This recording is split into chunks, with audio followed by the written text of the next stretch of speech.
But No. before we kind of close out here, I wanted to read a little something. I was thinking about this earlier, and I wrote it down, and I wanted to read it out so that I didn't just like freestyle it and forget shit that I was fucking meaning to say. But I think it's a sort of my thoughts on the situation at hand, if that's all right. Are you okay with that, baby? Mm-hmm. Okay. So, in a way, this is the easiest apocalypse in history because I think for a lot of people it does feel apocalyptic.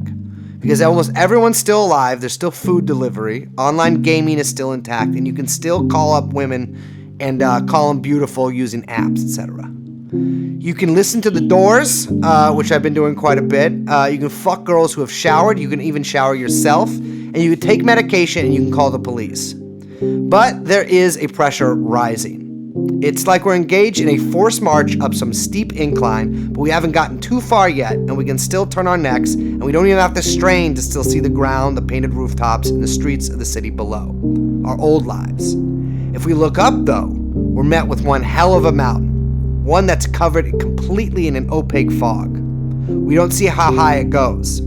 However, we know that should we continue upwards, the air will start to thin, and in fact, this has already started. There's a certain hysterical quality to a lot of interactions these days. People's speech is clipped or expelled too quickly. We're sweatier than usual. I can admit, for myself at least, that I'm a little giddy, and all of us, I think, have a pit in our stomach from nervous anticipation of unknown heights. And to stick with this for a second, I'm not much of a mountaineer.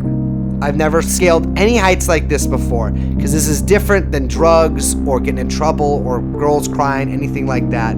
It's different than getting, having sheer terror at possible consequences. Those are the things that I'm used to. This is the first thing that all of us have really faced together. We can't try to ignore it.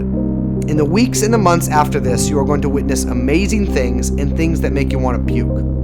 You might know tremendous loss and sorrow or lightheaded ecstasy and new kinds of love. Or it might just be a giant pain in the ass. I don't know. I do know that history is happening.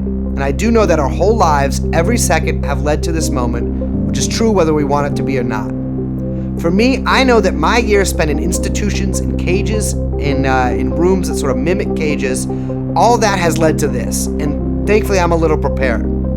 But I'll freely admit that I've suffered a lot, and I don't really understand until now what caused a lot of that suffering. I think I do at this point, because it was preparing me for this. And if you look at your own life that way, you can see that like all the bullshit that you've been through, loneliness, sadness, all that stuff, that should be helping to prepare you for what you're about to face. But more than that, I understand that it's possible to live under any condition, and the only thing that makes it easier is to look the moment in the eyes.